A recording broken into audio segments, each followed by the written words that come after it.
spending 2 months in Turkey, it's finally time to leave. And we have something super exciting planned. It will be quite a trip to get there, starting with this flight now, but let's do it.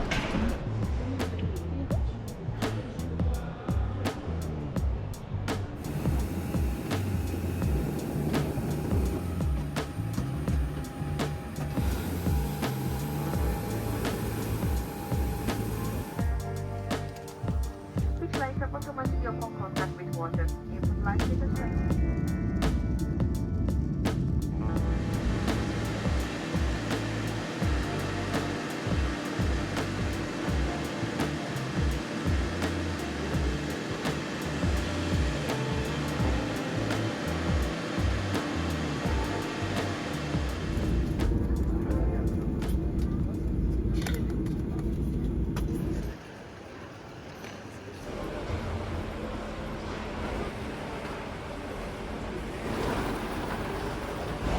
Welcome to Vienna Airport. Actually, it's only been about 8 or 9 months since we were here last time. Yeah. But this time we're not staying in the city. We are going to get a bus in 3 hours' time from here to Bratislava Airport, where we're going to pick up a car ready for our onward journey. So yeah, we've got about 3 hours to kill here in the airport. We're going to grab something to eat and then onwards to Slovakia.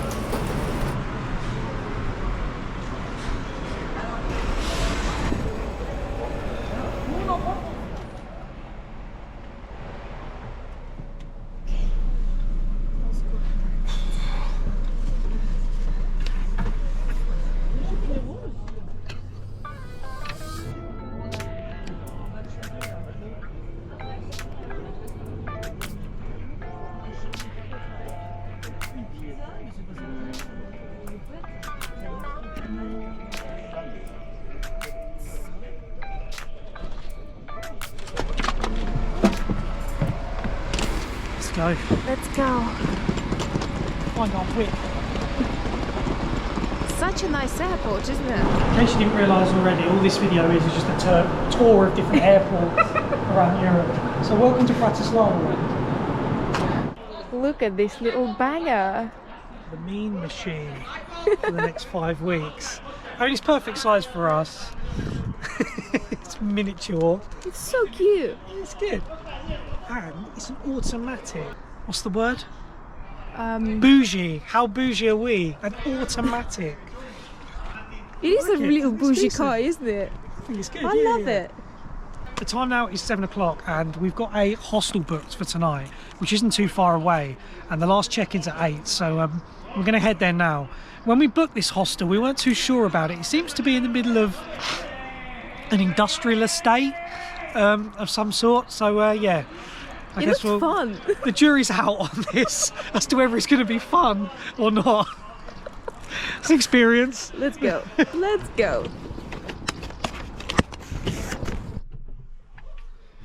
You know what would be even better is if we told you that we're actually going to be living in this for the next 5 weeks. This is the hostel. As we said, we're small. I'm talking of being small, pull the chair literally right up to the window screen. So yeah, this is our home for the next 5 weeks. Do you know what's Get funny? comfortable. The older you get, Matt, the closer you get the chair. Do you know what? I know. When I first passed my test, so what was that? 11, 12 years ago now? I must have been driving, laying down, basically on the back seat. And yeah, every year I've got closer and closer and straighter and straighter. I think another 2 or 3 years I'm going to be... maturity. Potentially, or it could be a sign of your eyesight going back. Yeah, another 2 or 3 years I'm going to be kissing the window screen. Oh, on that note, let's go. Let's go. Too much excitement.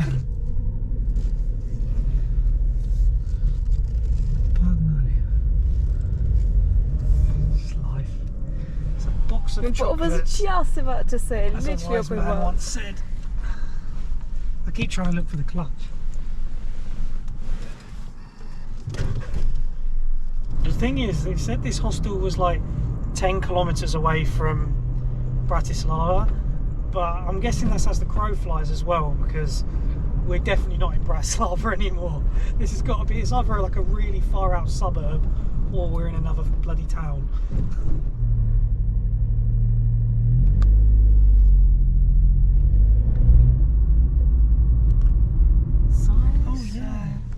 flashing lights. Here it is.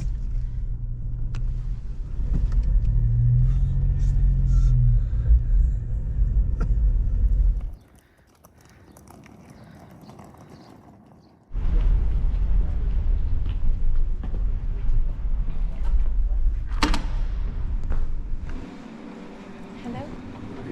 Hello. We have a booking for tonight.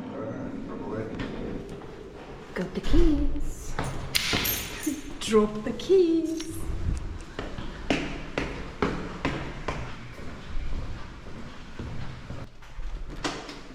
It's nice. It's very big. It's lovely. This? What were you moaning about? Shit.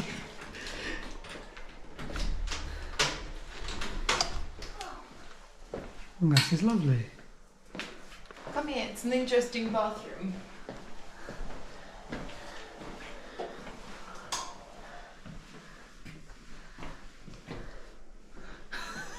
The best part? There is no door for the toilet. Are you serious? Oh my god, you're in for a treat. Oh my god. I'll wait to the balcony. Actually, yeah, we'll have to do that. Oh, Oh. Basically, don't have a shower while someone's having it. What's that? I'm ready for bed already. Good morning. After a lovely night here in the Hostel Narva, we are going to head into the centre today and have a look around Bratislava itself and try a bit of Slovakian food as well before we're back here again tonight. And then tomorrow morning we are heading off into the mountains in the east. We've got about a 4-hour drive. So yeah, let's head into the centre today and have a look around the city.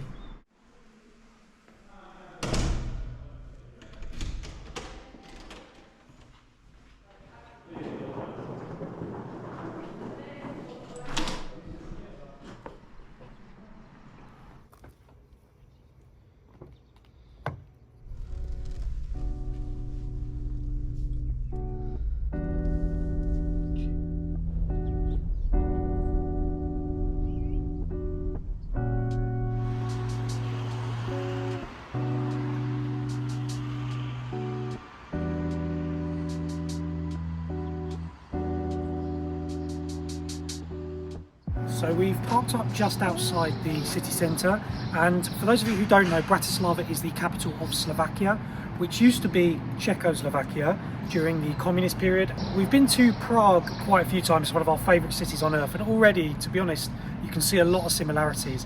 And one similarity which really sticks out is in Prague and also here in Bratislava, there's a lot of Vietnamese cuisine, a lot of Vietnamese restaurants, Vietnamese shops, and that is because during the communist period a lot of Vietnamese people moved from Vietnam to Czechoslovakia, and then after the breakup they'd already settled here and called this place home. So yeah, everywhere you go you see Vietnamese food and you smell Vietnamese food, and it is, yeah, I don't know, it's an assault on the senses. I haven't used that for a while. Yeah, it's amazing, I love it.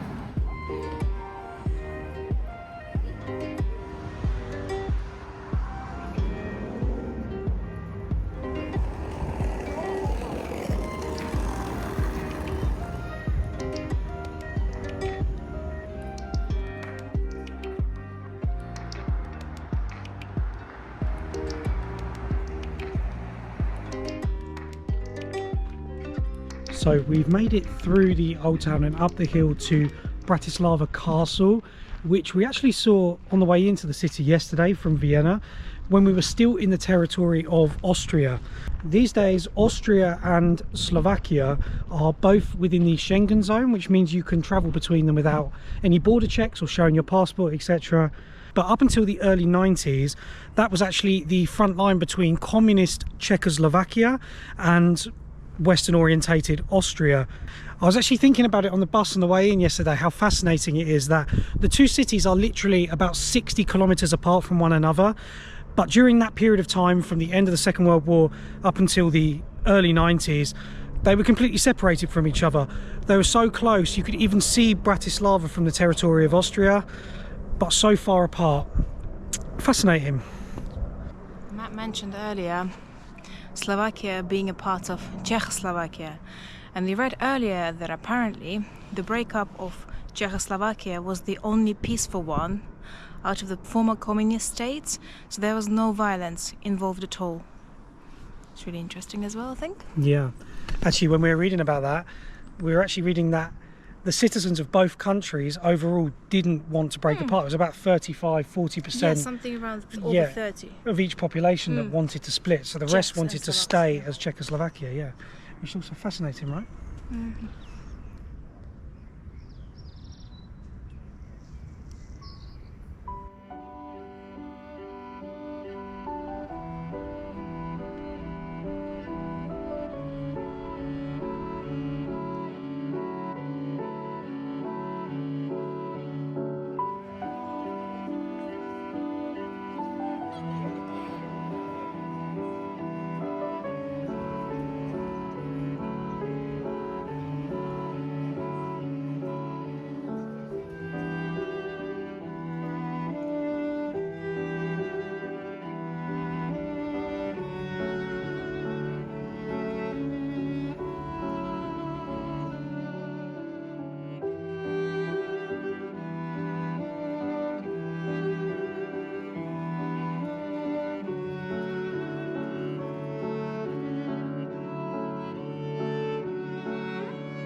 So this river behind us, by the way, is the Danube, which is one of Europe's great rivers. It flows through quite a few European capitals, and just in the distance there, probably better from this side, if not, I'll put a clip over it, you can see a few what do you call them? Wind turbines. Yeah. Are they windmills? Windmills, yeah, wind turbines. Sorry. That's all right. And those wind turbines are actually in Austria, so yeah, it's so close. The edge of the city finishes and Austria starts. By the way, if there was ever any doubt that COVID had finished, tourism is well and truly back here in Slovakia. The flags and the walking tours, yeah, super busy.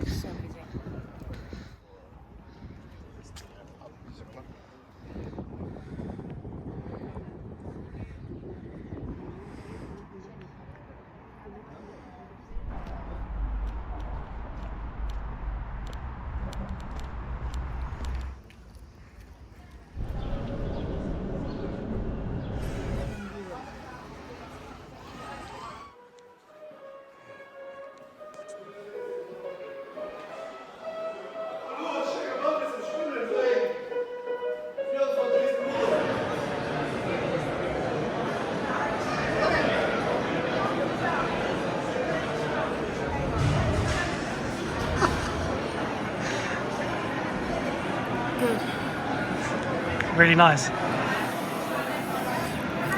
It's nice. It's very strong. It's very similar to something. Petrol?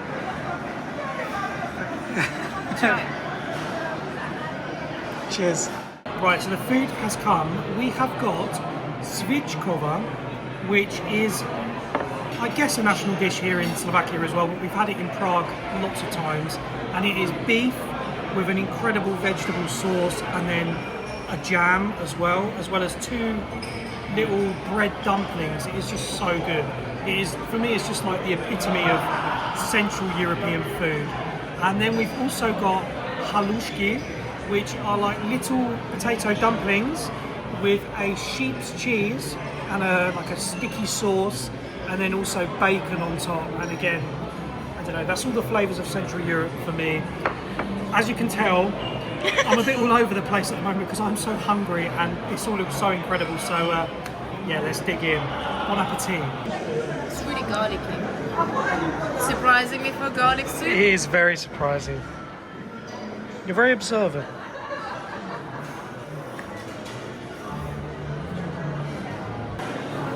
It's not what I thought we ordered. I thought we ordered a creamy garlic soup. But this is just like a clear broth with some cheese. It's a really nice broth. Just a garlicky broth. Nice.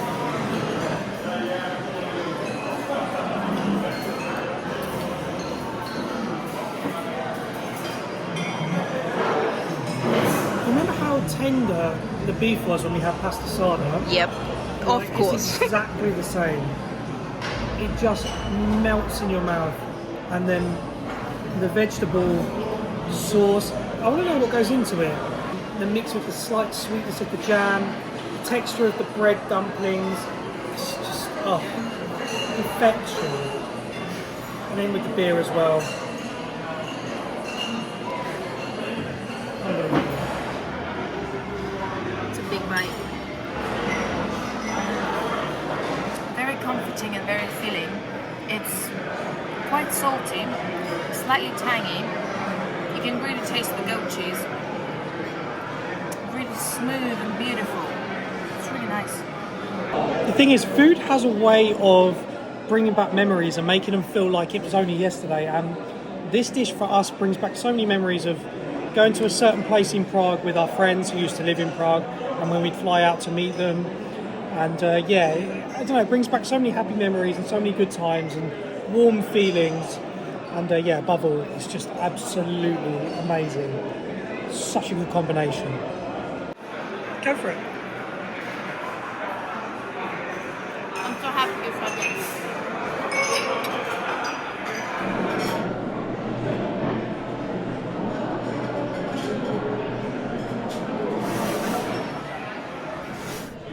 Marky.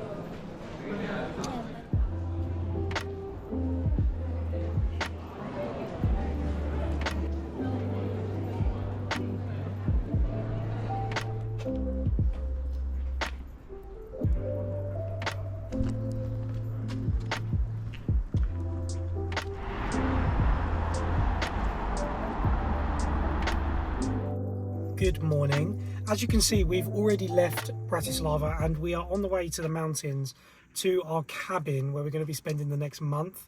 If you want to see that video, that's going to come next, so check back for that. And to finish this video, we're just going to try a local favourite here in Slovakia and the Czech Republic, kofola, which during the communist period, during the Czechoslovakian period, this was the Coca-Cola equivalent. And yeah, let's compare it.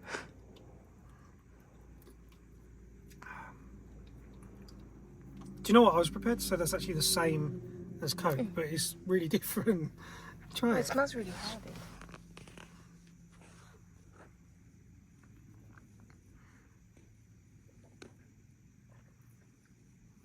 It is very nice. It's nice, isn't it? It's almost like a cross between cola and kvass. Like you say, herby. That's nice. It's not as sweet as well. No, not at all. It's softer, not too fizzy. Yeah, on that note, that's enough excitement for one day. Join back for the next video where, yeah, we're heading to the cabin. I'm well excited. We're both a bit spaced out, to be honest. We're in a different world, so yeah, we'll finish it here. Thanks for watching. See you in the next one.